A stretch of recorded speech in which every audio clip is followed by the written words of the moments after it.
Cybella didn't know the Alpha King could smell a lie before the words finished leaving someone's mouth. She didn't know he'd been expecting a golden-haired beauty with a wolf so powerful it made grown men tremble, and that the moment her plain brown cloak crossed his threshold, every plan he'd made for this alliance shattered. And she definitely didn't know that being sent as her family's disposable disappointment would awaken something inside her that would bring the most feared pack in the realm to its knees. All she knew, standing in the great hall of Valdris Keep with her father's deceit still ringing in her ears, was that she had 3 days to convince a king not to execute her for a lie she hadn't told. 12 hours earlier, Sibella had been exactly where she belonged. Nowhere. The East Tower of Harken Manor had been her home for as long as she could remember. Not a prison. Her father was always careful to clarify. Simply quarters befitting her condition. The condition of being born under a blood moon. The condition of never manifesting a wolf when every other child in the bloodline shifted by 16. The condition of being so thoroughly ordinary that her own mother had wept at her naming ceremony, mourning the daughter she'd expected instead of the one she'd received. Sibella had stopped expecting anything different years ago. She spent her days in the tower's modest library, reading texts her tutors had abandoned when it became clear she'd never need political training. She took her meals alone, brought by servants who avoided her eyes, not from cruelty, but from the particular discomfort people felt around those marked by misfortune. As if her curse might be contagious. Her sister Orinthia visited sometimes. Golden Orinthia, with her amber wolf and her sunshine laugh, and her face that made poets weep. She'd sweep into Sibella's tower in a cloud of expensive perfume, chattering about suitors and gowns and the terribly important alliance father was arranging with the Valdris pack. "He's supposed to be a monster, you know," Orinthia had said just last week, examining her reflection in Sibella's window. "The Alpha King. They say he killed his own uncle to take the throne, tore his throat out with his bare teeth." She'd shuddered delicately. "But father says his territory controls the mountain passes, so I suppose I'll have to endure him." Sibella had said nothing. What was there to say? Orinthia would marry a king, monster or not. Sibella would remain in her tower until her father found some minor lord desperate enough to overlook her deficiencies in exchange for the Harken name. That was the order of things. Predictable. Unchangeable. Until the night everything changed. She'd been reading by candlelight when the door burst open, not a servant's polite knock, but the violent crack of wood against stone. Her father stood in the doorway, his face purple with rage, 2 guards flanking him like he expected her to run. "Get up," Lord Harken snarled. "Pack what you can carry, you leave at dawn." "Father, I don't understand." "Your sister," he spat the word like poison, "has made herself unavailable for her duties. Selfish, stupid girl. After everything I've done, everything I've planned." He stopped himself, visibly wrestling for control. "The Alpha King expects a bride tomorrow. He will receive one." Sibella's blood went cold. "You can't mean—" "You will go to Valdris. You will present yourself as my daughter. And you will pray that the king values this alliance enough to overlook what he's actually receiving." The insult barely registered beneath the terror. "He'll know, father. The moment he sees me, he'll know I'm not Orinthia." Lord Harken smiled then, thin and cruel. "Then I suggest you find a way to make yourself useful before he decides you're not worth the trouble." He left without another word. And Sibella, who had spent 22 years learning to expect nothing, realized she'd been wrong. She should have expected this, to be sacrificed when something more valuable needed protecting. The great hall of Valdris Keep was nothing like the elegant receiving rooms of her father's manor. Where Harken Manor favored gilt and silk and the soft prettiness of southern architecture, this place was hewn from the mountain itself. Dark stone walls, iron chandeliers thick with half-melted candles, and pelts of massive wolves covering every surface. The air smelled of pine smoke and something wilder, something that made the hollow space where Sibella's wolf should have lived ache with strange longing. She'd been escorted here by Valdris guards who hadn't spoken a single word during the 2-day journey. They'd looked at her when she'd emerged from her carriage, looked at her brown hair and unremarkable features and travel-stained cloak. And something had flickered across their faces. Confusion, then suspicion, then a careful blankness that was somehow worse. They knew. Of course they knew. Everyone in the realm knew what Orinthia Harkin looked like. Bards wrote songs about her. Painters begged to capture her likeness. Sibella looked like a servant who'd stolen her mistress's seat. Now she stood in the center of that cavernous hall, surrounded by wolves who'd gathered to witness their king receive his bride, and felt every single one of their eyes measuring her, finding her wanting. 3 days, she reminded herself. Father said I have 3 days to prove useful. I just need to survive 3 days. Then the crowd parted, and she forgot how to breathe. The Alpha King descended from a stone dais at the far end of the hall, moving with the fluid grace of a predator who'd never needed to rush. He was tall, far taller than she'd expected, with shoulders broad enough to block out the torchlight behind him, and hair the color of a midnight sky, cropped close at the sides, but longer on top, falling across a forehead marked by a thin scar. His features were severe: sharp cheekbones, a jaw that could have been carved from the same stone as his fortress, and a mouth set in a hard line that suggested he'd forgotten how to smile years ago. But it was his eyes that stopped her heart. Pale gray, almost silver, like winter moons trapped in a human face. And they were fixed on her with an intensity that made her want to flee, to drop to her knees, to do anything other than stand there as he approached with that silent, lethal stride. He stopped 3 feet away, close enough that she could see the faint stubble along his jaw, the way his nostrils flared slightly as he inhaled.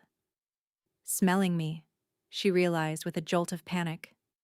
He's scenting me. You are not Orinthia Harkin. His voice was low, rough-edged like gravel wrapped in velvet, and it wasn't a question. The hall went deathly silent. Sibella's throat closed.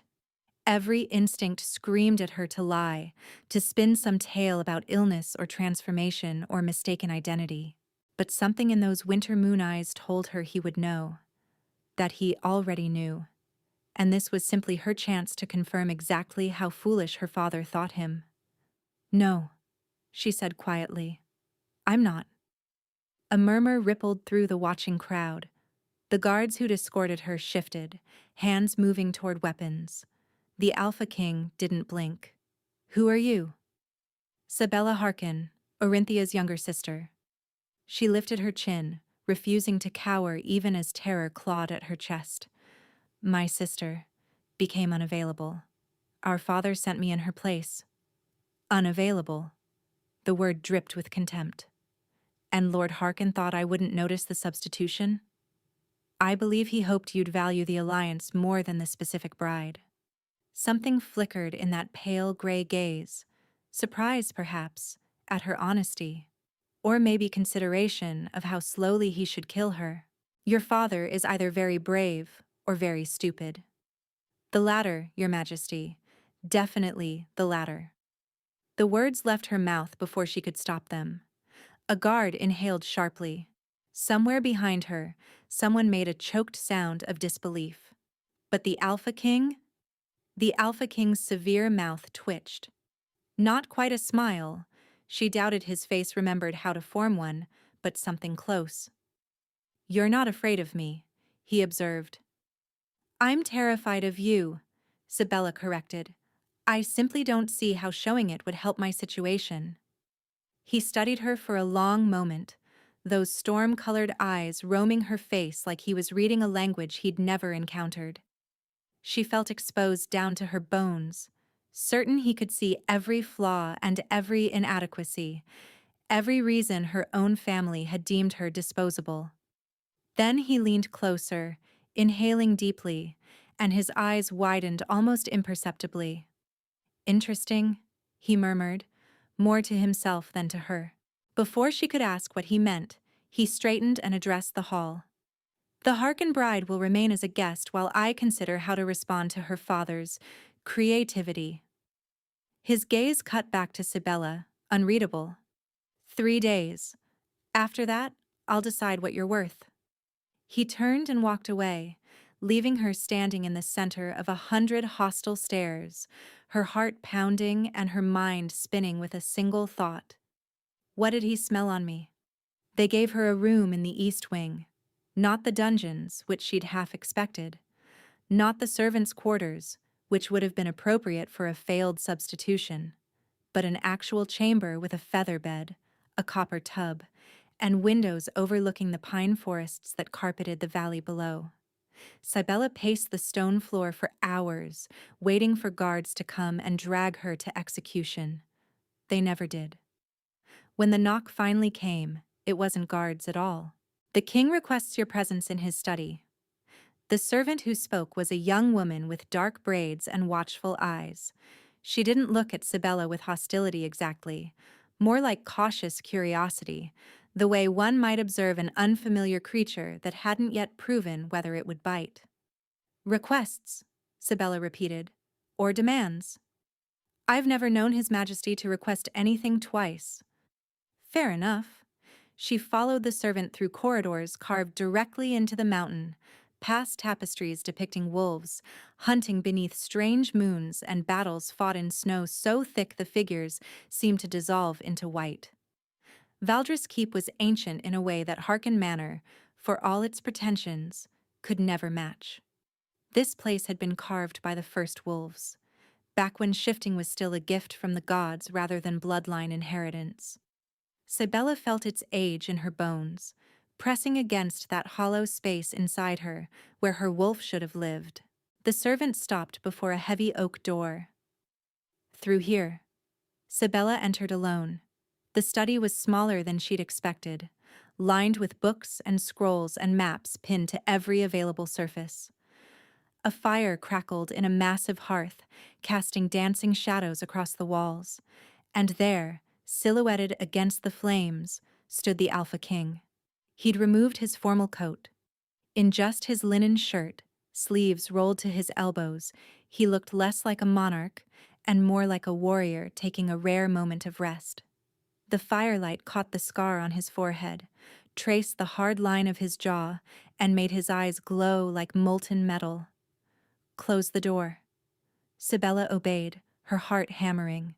You're not what I expected, he said without turning.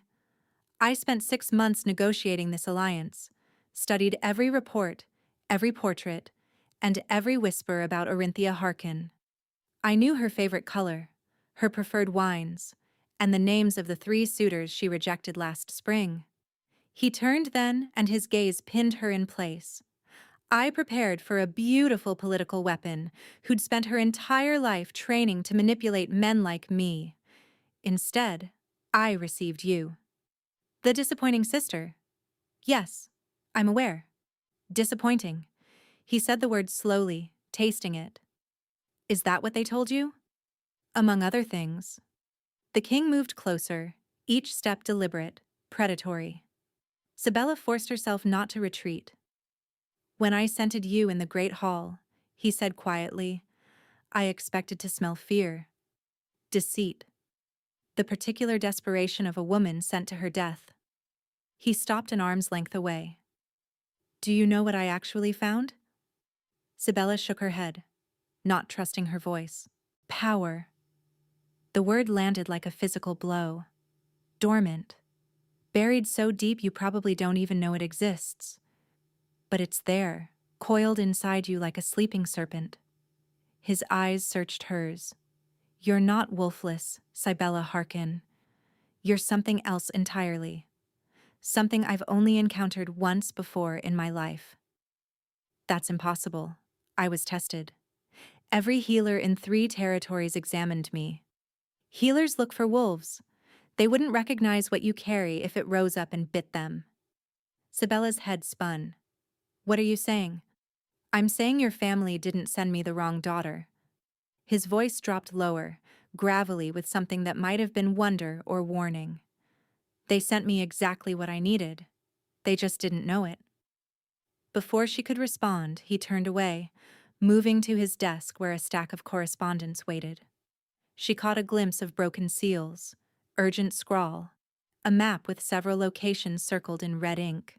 3 months ago, members of my pack began disappearing. Wolves who ventured too far from the keep. Border patrols, hunting parties. His jaw tightened. At first I thought it was the Ashcroft pack pushing our boundaries. Then I found the bodies. Bodies? Drained. Not of blood. Of something else. Their wolves torn out of them while they still lived. He looked at her over his shoulder, and she saw it then. Beneath the controlled ferocity. Exhaustion carved into every line of his face. 15 wolves dead. My people. My responsibility. And every seer, every tracker, every gifted wolf I've consulted has found nothing. The trail goes cold before it begins. Understanding dawned, terrible and thrilling at once. You think I can find them, whatever's doing this? I think you have a gift that's been suppressed your entire life, one that might see what others cannot. He faced her fully. I think your family locked you in a tower because they sensed what you were and didn't understand it. I think they called you broken because you made them afraid. Sabella's throat tightened. 2 decades of isolation, of whispered pity, of being told she was less than nothing. And this stranger, this terrifying king, looked at her like she might be the answer to something. And if you're wrong, she whispered, if I'm exactly as useless as they said, then we're both out of options. His expression didn't soften, but something shifted in his voice. But I don't think I'm wrong, Sabella. And I suspect, somewhere beneath all those years of being told what you couldn't do, you don't think so either. Sabella stared at the maps, the circled locations, and the urgent evidence of a king running out of time. What exactly are you proposing? You've passed your 3 days of judgment, he said. Now I'm proposing something else. Stay. Not as a bride. That arrangement died the moment you stepped out of that carriage. But as an ally. He straightened, his posture shifting from weary commander to negotiating monarch. Help me find what's killing my wolves. Unlock whatever gift you've buried. Give me 3 weeks. And in return, my freedom. The words came out fierce, startling them both. Not marriage to some minor lord my father picks. Not returning to that tower. Actual freedom. Gold enough to disappear. Papers that prove I'm beholden to no one. The king studied her with new interest. You've thought about this. I've thought about nothing else for 12 years. Silence stretched between them. The fire crackled and popped. 3 weeks, he said finally. Give me 3 weeks to find the source of these attacks. If you help me, if your gift proves genuine, I'll give you everything you've asked for. Gold, papers, a ship to anywhere in the realm you want to go. His jaw tightened. And I'll personally ensure your father can never touch you again. And if I can't help? If this gift you think you sense is nothing but wishful thinking, then you're no worse off than you were when you arrived. I'll still release you. Just without the gold. You could simply throw me in a dungeon. Force me to comply. I could. He didn't deny it. But forced gifts have a way of twisting. Becoming unreliable. If you're what I think you are, I need you willing. He extended his hand, palm up. Do we have an agreement? Sabella looked at his hand. Large, calloused, marked with small scars that spoke of a king who fought alongside his warriors rather than behind them. Taking it would mean trusting a man she'd known for mere hours. A man who could still decide she was worthless and dispose of her without consequence. But staying meant a chance to discover what she truly was. To prove that every cruel whisper, every pitying glance, every locked door had been wrong. She clasped his hand. The moment their palms touched, Something crackled through her, a pulse of energy so sharp she nearly jerked away. It felt like lightning trapped beneath skin, like every nerve in her body suddenly waking from a long sleep. Her vision flickered, and for one disorienting heartbeat, she saw him differently. Shadows and light intertwined, a wolf made of silver flame burning just beneath his human surface, and wounds. Old, deep wounds that had nothing to do with flesh. Lonely, she realized with shocking clarity. He's so terribly lonely. Then the vision vanished, and she was just Sibella again, gripping the hand of a king who was staring at her with something very close to shock. "You felt that," she breathed. "Yes." His voice had gone hoarse, almost strained. He released her hand too quickly, stepping back like she'd burned him. 3 weeks. We start tomorrow." He turned toward the door, dismissing her, but not before she caught the slight tremor in his hands. Whatever had passed between them, the Alpha King was just as shaken as she was, and he clearly had no intention of explaining why. Sibella woke to gray dawn light and the unfamiliar sensation of having slept through the night. In her tower at Harken Manor, sleep had always been fitful, a shallow thing, interrupted by cold draughts and darker thoughts. Here, wrapped in furs that smelled of cedar and pine, she'd fallen into a dreamless void and emerged feeling more rested than she had in years. She didn't know what to make of that. A servant arrived with breakfast. Fresh bread, honeyed porridge, smoked fish, and a small pot of tea that steamed fragrant and dark. More food than Sibella typically saw in a day. When she tried to thank the girl, young, perhaps 16, with a dusting of freckles across her nose, she received only a nervous nod before the servant fled. "They don't know what to make of me," Sibella realized. The bride who isn't a bride. The prisoner who isn't a prisoner. She understood the feeling perfectly. After eating, she explored. No one stopped her. No guards shadowed her steps or redirected her toward approved corridors. She wandered through the keep's labyrinthine passages, past armories and storerooms and a massive kitchen where cooks shouted over bubbling pots and roasting meat. She found a training yard where warriors sparred with vicious efficiency, their movements too fast to be entirely human. She discovered a library that made her breathing stop. 3 stories of books spiraling upward, connected by wrought iron staircases and lit by windows cut directly into the mountain's face. Everywhere she went, she felt eyes on her, curious, suspicious, assessing. But no one confronted her until she stumbled into the healer's wing. "You shouldn't be here." The voice was sharp, female, and thoroughly unimpressed. Sibella turned to find a woman about her own age blocking the doorway, arms crossed over a leather vest that did nothing to hide the impressive muscles beneath.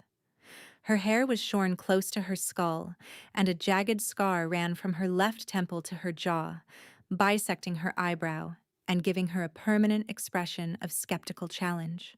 "I was just exploring. This wing is for the injured. Unless you're bleeding somewhere I can't see, turn around." Sibella bristled. "The king told me I could move freely." "The king says many things." The woman stepped closer, and Sibella caught the faint shimmer in her eyes that marked a wolf close to the surface. "But I'm Isolde, head of the king's personal guard. His safety, and the safety of everyone in this keep, is my responsibility. So when a stranger with no wolf and a suspicious story starts wandering into sensitive areas, I take notice. I don't have a suspicious story. My father's deception is hardly a secret." "Exactly." Isolde's eyes narrowed. "Your father sends a substitution bride to a king whose wolves are dying, and we're supposed to believe it's coincidence? That you just happened to arrive when we're most vulnerable?" The accusation hit like cold water. "You think I'm involved in the attacks?" "I think it's convenient. I think you claim to have no wolf, which means you can't be scented for lies the way the rest of us can. I think—" "Isolde." The new voice came from behind Sibella, and she didn't need to turn to know who it belonged to. That low, rough-edged timbre had already imprinted itself somewhere in her memory. The Alpha King moved past her, positioning himself between Sibella and his guard, with a casualness that somehow made it more pointed. I believe I gave orders that our guest was to be treated with courtesy. Courtesy doesn't mean stupidity, Varin. Isolde didn't back down, though something in her posture shifted. Not submission, but the slight recalibration of one warrior acknowledging another. She could be a plant, a distraction, She's not. How can you possibly? Because I would smell it. The king's voice dropped to something quieter and far more dangerous. You question many things, old friend, and that's why I keep you close. But do not question my ability to detect a threat. A long moment passed. Then Isolde inclined her head, the barest acknowledgement. Fine, but I'm watching her. I'd expect nothing less. Isolde shot Sibella one final look. We're not finished, and strode away down the corridor. When she was gone, the king turned. In daylight, his features seemed less severe, though no less striking. Dark shadows beneath his eyes suggested he'd slept even worse than she had. Forgive Isolde. She's protective. She thinks I'm a spy. She thinks everyone is a spy until proven otherwise. It's kept me alive more than once. He gestured down the corridor. Walk with me. There's something you need to see. He led her deeper into the healer's wing, past rooms where the scent of herbs grew thick and the sounds of labored breathing filtered through closed doors. Finally, he stopped before a chamber at the end of the hall. Prepare yourself. He pushed open the door. The room held 3 beds. Each one contained a figure so still Sibella first thought they were corpses. But no. She could see the shallow rise and fall of chests, the occasional twitch of fingers. These are the survivors, Varen said quietly. The ones we found before the extraction was complete. They're alive, but their wolves are gone, torn out, and they won't wake. Sibella approached the nearest bed. A young man, perhaps 20, with auburn hair and a face that might have been handsome before whatever happened hollowed him out. His skin had a grayish pallor, and dark veins stood out at his temples like cracks in porcelain. What could do this? That's what I need you to help me find. She reached out, hesitating just above the young man's hand. That strange pulse she'd felt when touching Varen flickered at the edge of her awareness, calling to her. If I touch him, I don't know what will happen. That moment when we shook hands, I don't know how to explain it. Try. Sibella struggled for words. It was like seeing through you. Not physically, but the truth of you. Your wolf. Your wounds. She paused. Your loneliness. The king's expression flickered. Surprise, quickly masked. You saw all that from a single touch. I don't know if I can control it. I don't even know what it is. There's only one way to find out. She looked at the young man's slack face, the dark veins, and the evidence of something monstrous. Then she thought of 2 decades spent being told she was empty, powerless, and wrong. What if they were all lying? What if this is who I was always meant to be? Sibella took a breath and pressed her palm to the young man's forehead. The world shattered. She was falling. No, being pulled, down through layers of consciousness that had never belonged to her. Darkness swallowed her vision, and then images burst like lightning. The young man running through a forest, fear choking his lungs, a figure emerging from shadows, cloaked in something that swallowed light itself, a hand pressing to his chest, fingers sinking through flesh like it was water, his wolf howling, fighting, and being ripped away. And beneath it all, a voice, cold, ancient, female. The Hollow King cannot protect them. The boneless bride will be my instrument. The old blood wakes, and Valdris will burn. Sibella wrenched her hand back with a gasp, collapsing against the edge of the bed. Her nose was bleeding, her head screamed with pain. Strong hands caught her shoulders, steadying her. "What did you see?" Varen's voice was urgent but not harsh. "Sibella, what did you see?" She looked up at him, tasting copper on her lips, the cryptic words still echoing in her skull. "The Hollow King, the boneless bride. Someone is coming for you," she whispered. "For all of you. And she knows I'm here." 3 days passed in a blur of visions and exhaustion. Each morning, Sibella touched the survivors. Each time, she fell deeper into fragments of memory, flashes of terror, glimpses of their attacker, and whispers of that cold, ancient voice. And each time, Varen was there to catch her when she surfaced, to press cool water into her shaking hands, to wait with uncharacteristic patience while she struggled to translate what she'd seen. The attacker was female, old beyond reckoning. She moved through shadows like water through cracks, and she was hunting something specific. Not just wolves, power. She was feeding, growing stronger with each wolf she consumed. And she knew about Sibella, new and wanted. "The boneless bride," Varen murmured on the third evening, turning the phrase over like a puzzle piece. "That's what she called you?"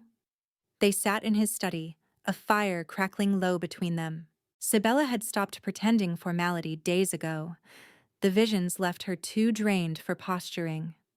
Now she curled in a leather chair across from the king, a blanket wrapped around her shoulders, looking less like a political pawn and more like exactly what she was, a woman in over her head, clinging to the wreckage.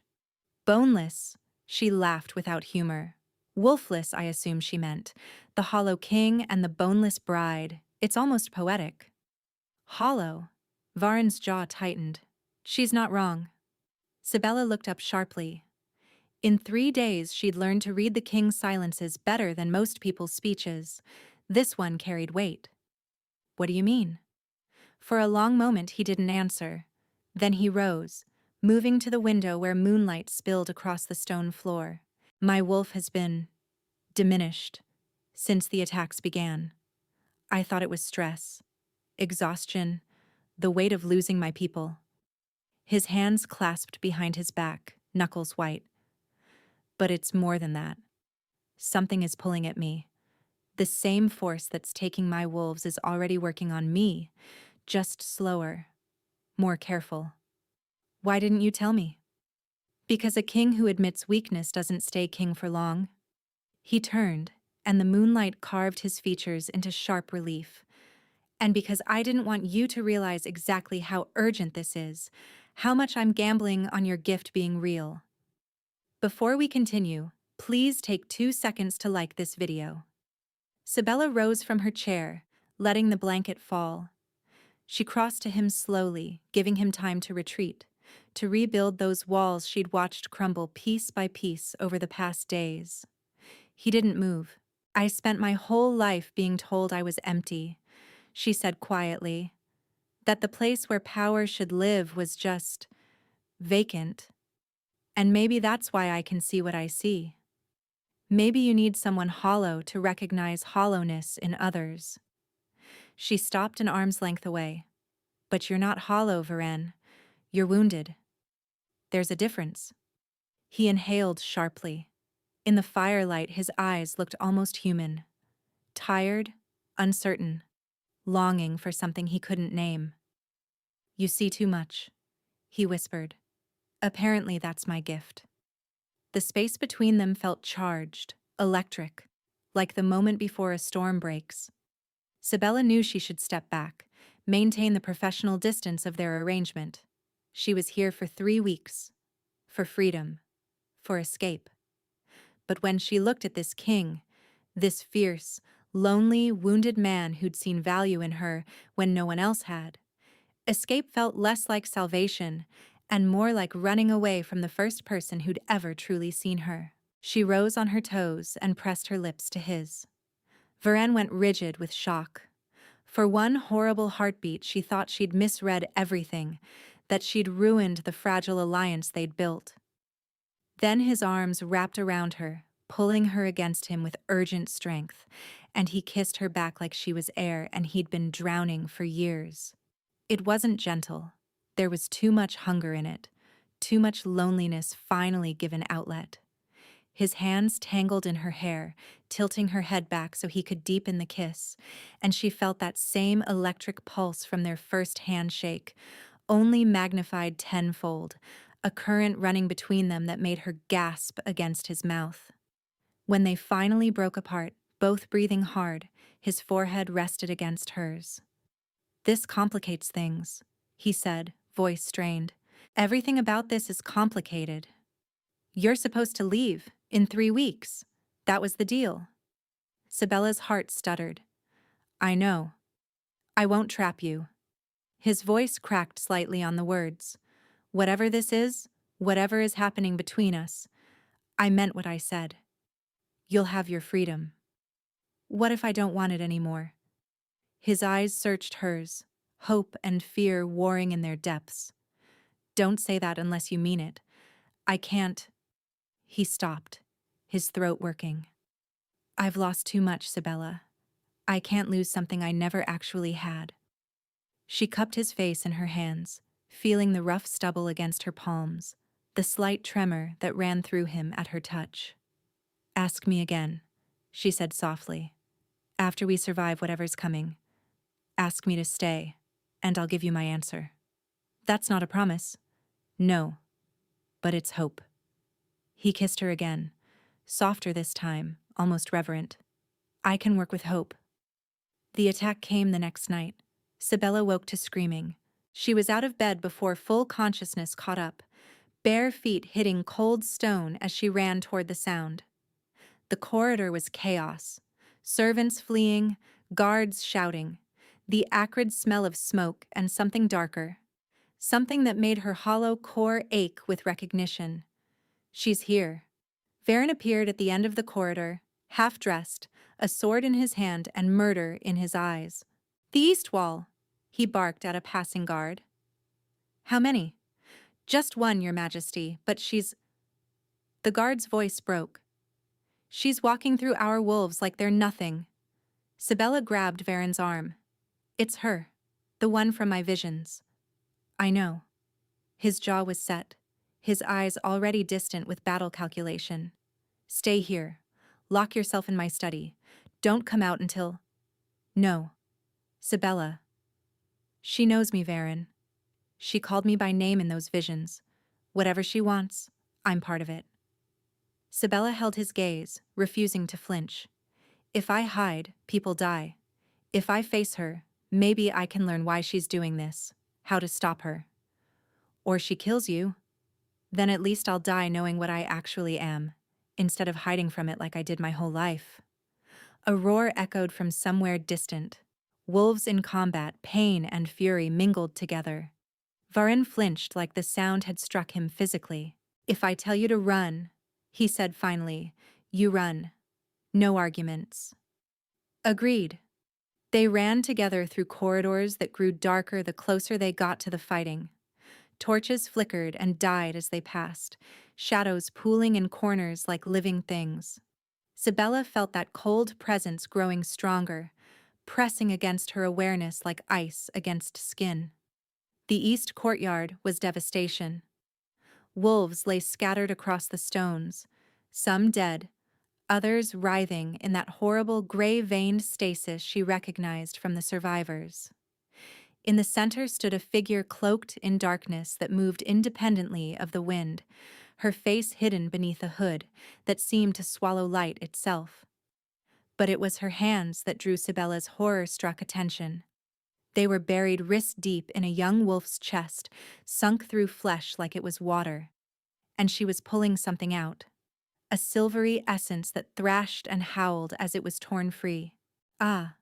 The figure's head turned toward them, and Sabella glimpsed ancient eyes in a face that might once have been beautiful before centuries of hunger carved it into something monstrous. "The Hollow King arrives, and he's brought my instrument." Varen shifted, his form blurring, bones cracking, And then a massive silver wolf stood where the man had been, lips peeled back in a snarl that echoed off the stone walls. The woman laughed. "Still trying to be strong, little king? I've been feeding on your wolves for months. Your pack weakens while I grow fat on their power." She released her current victim, letting the body crumple, and spread her arms wide. "But the bride, the boneless bride with the waking blood, she's why I truly came." "What do you want with me?" Sibella's voice came out steadier than she felt. "Want?" The woman drifted closer, shadows trailing behind her like a gown. "I want what your ancestors stole from mine, child. I want the gift that should have been my birthright. I want to finish what I started 400 years ago, when I first learned to take power from those too weak to keep it. 400 years.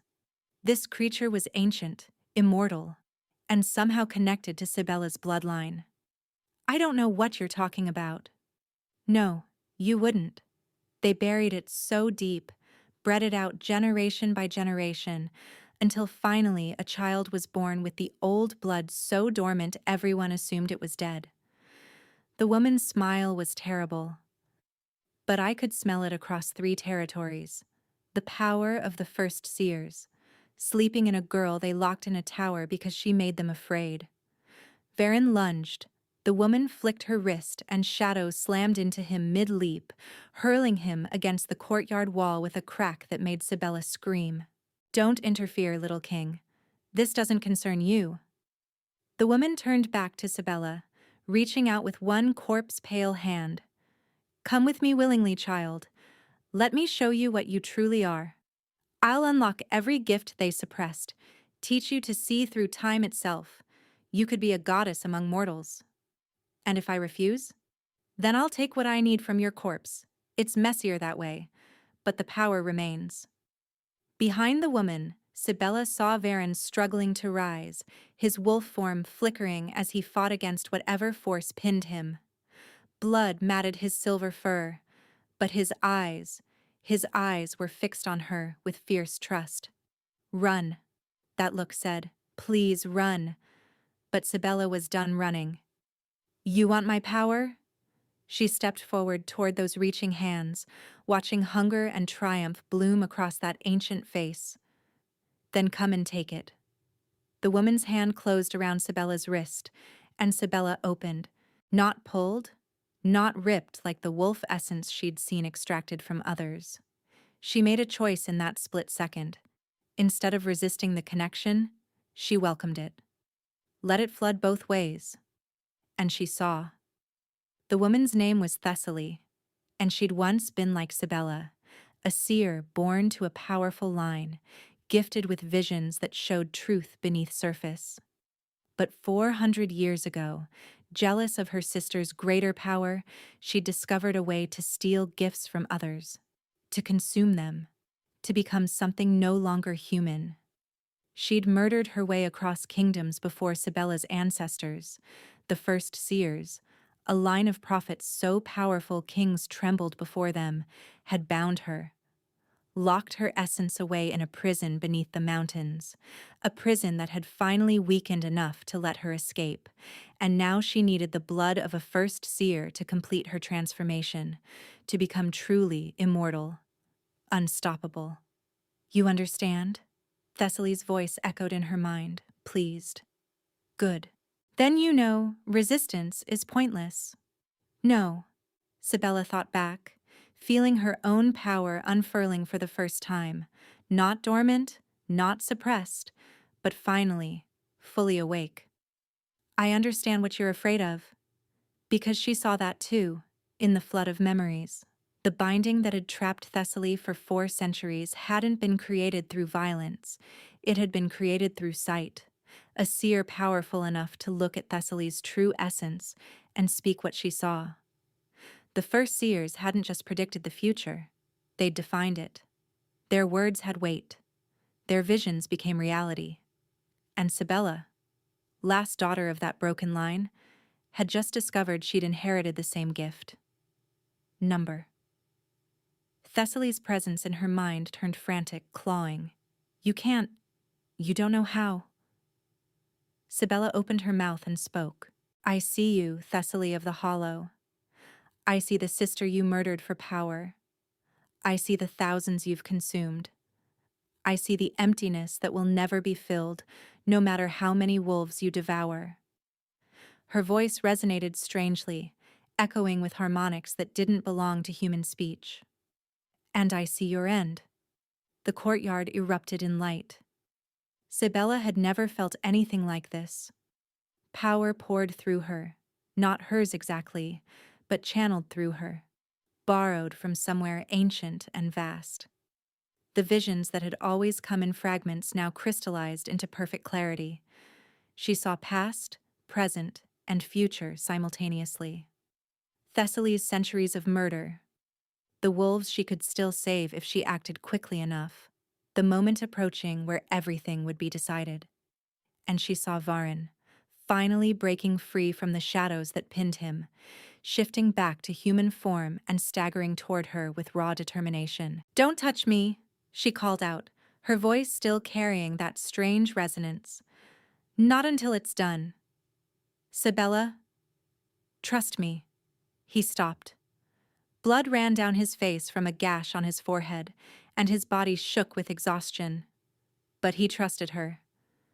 Despite everything, against all logic, he trusted her. Thessaly screamed, a sound of pure rage that shattered windows throughout the courtyard. The shadows around her writhed, coalescing into weapons, blades, claws, reaching hands. You think speaking pretty words will stop me? I've devoured seers before. Your gift dies with you. My gift isn't just sight. Sibella's understanding crystallized as she spoke it aloud. It's truth. I see what is, and when I speak it, the world listens. She raised her hand toward Thessaly, feeling the power building to an almost unbearable peak. I see the bonds your sister wove around you 4 centuries ago. I see them still holding, even now, frayed but unbroken. Thessaly faltered. That's impossible. I escaped. You leaked. Through cracks. Partial, weakened, desperate for enough power to break fully free. Sibella's voice rose. But the prison remains, and I see the door. You wouldn't dare. If you seal me again, you seal yourself too. The power required would kill me. I know.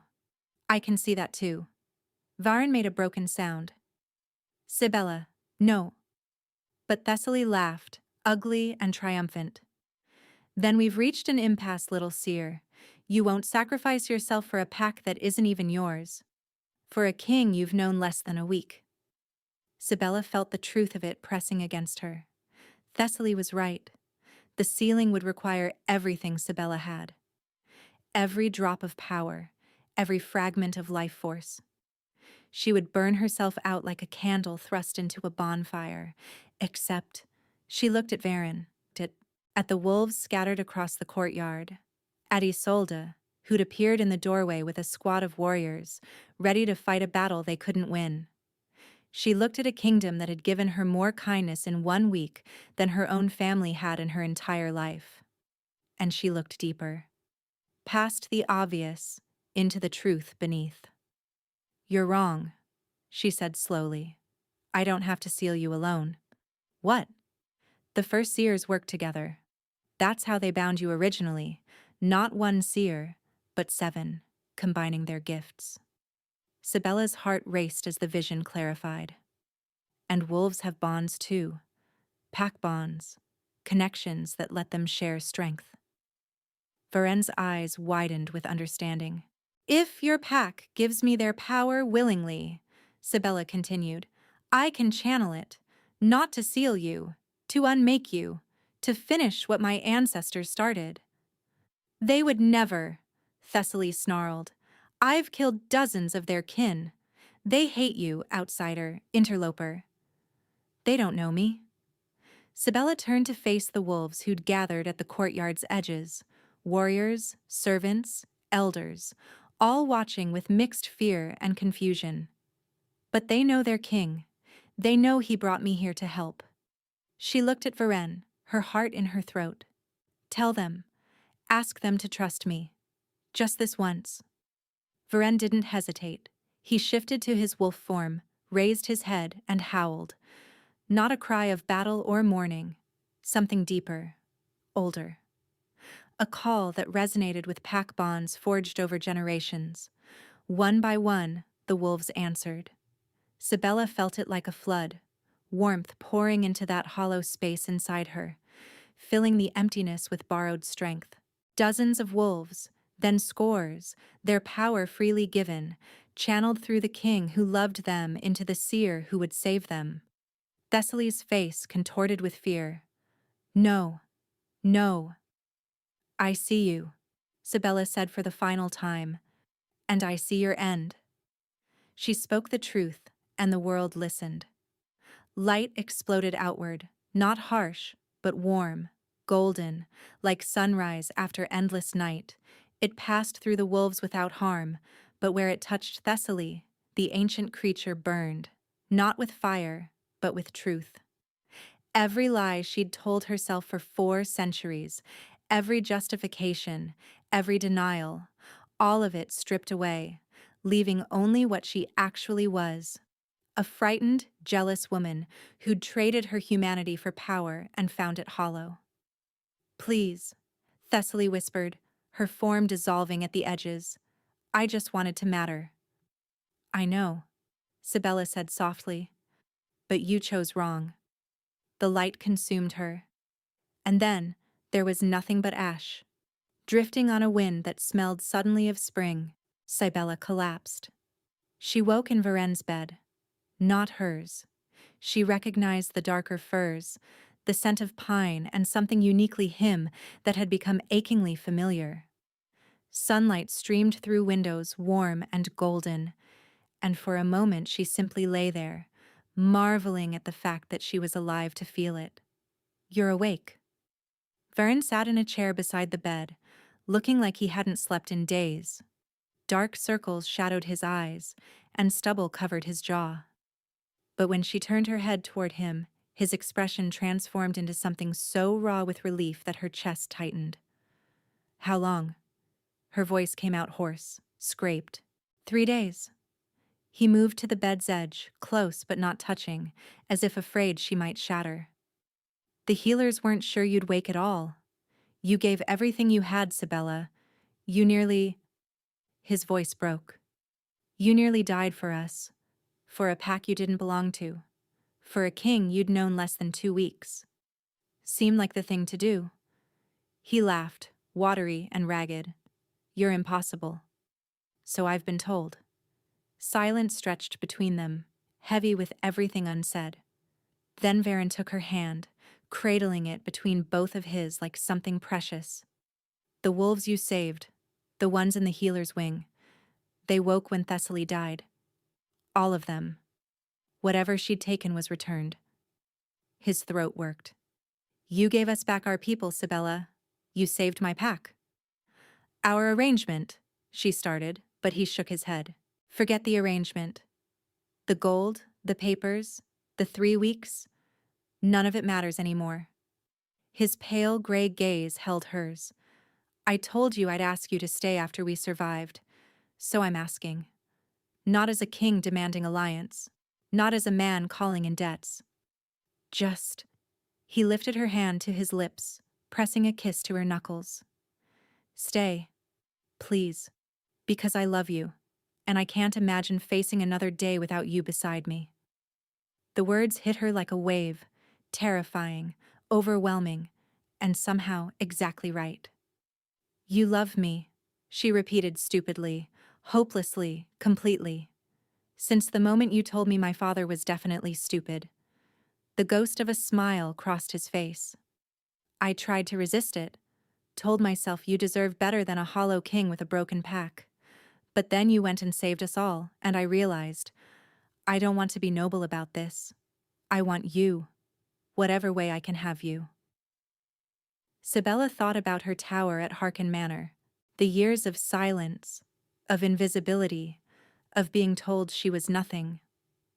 Then she thought about this place, This harsh, beautiful fortress where a king had looked at her and seen treasure where others saw trash, where she'd discovered power she never knew she possessed, where she'd finally become herself.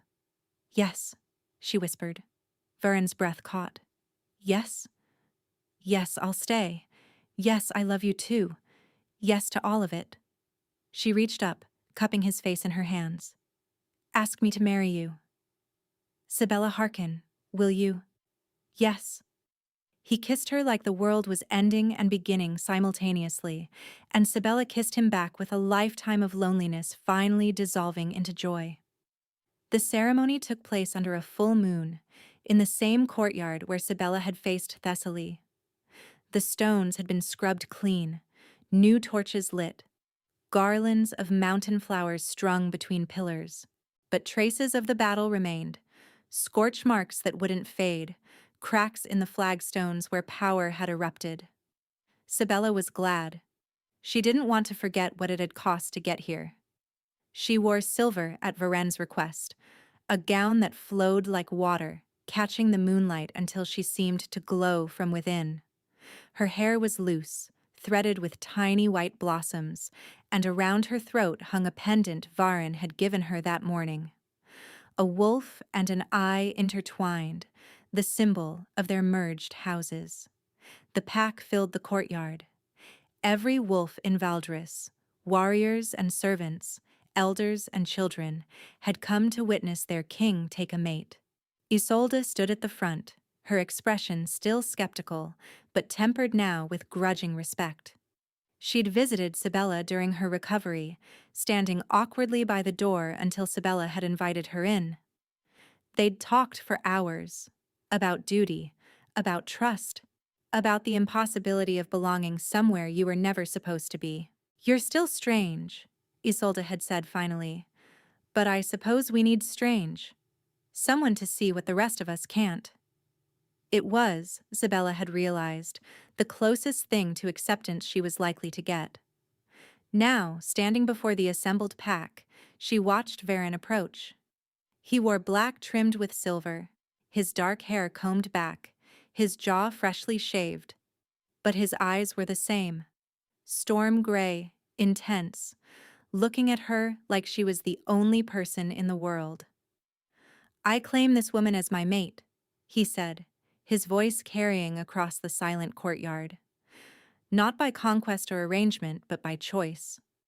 Her choice and mine. She came to us a stranger, sent by those who undervalued her. She leaves tonight as our queen. He extended his hand. Sibella took it. I accept this king as my mate, she said, and felt the ancient magic of the pack bond responding to her words, recognizing her, welcoming her, weaving her into the fabric of something larger than herself. I pledge my sight to his service, my truth to his people, my heart to his keeping, from this night until my last. The bond snapped into place like a key turning in a lock. Power flooded through her, not painful this time, but warm, golden, a connection to every wolf present that hummed with shared strength.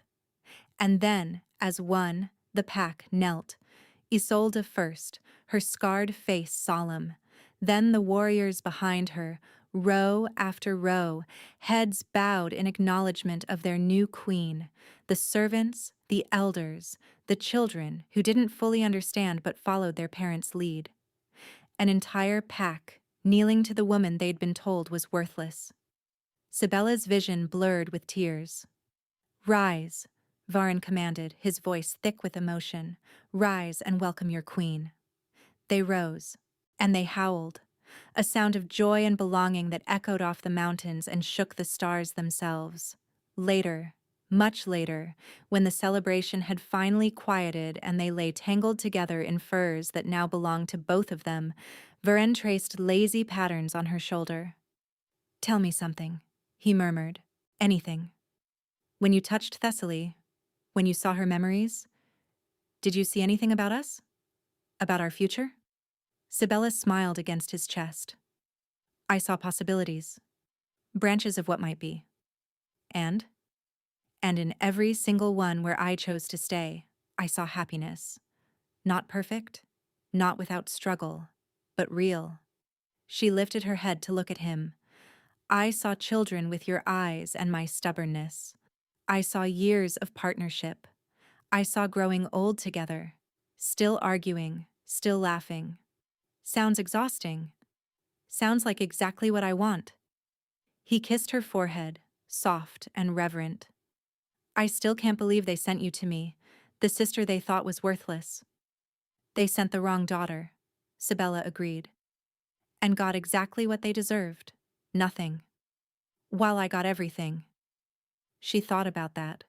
About the tower, the years of silence, the carriage ride she'd taken expecting death, and finding instead a world she never knew existed, a power she never knew she had, a love she never dared imagine. They wanted to punish me, she said quietly. Sending me here. They thought they were disposing of a problem. Instead, Sibella smiled, feeling the pack bond thrumming through her veins, feeling Varn's heartbeat steady beneath her palm, feeling for the first time in her life like she was exactly where she belonged. Instead, they set me free. Where are you listening from? Let's meet in the comments. I love hearing your thoughts. And if you'd like to support me, please subscribe. It's free, and it helps more people hear these stories.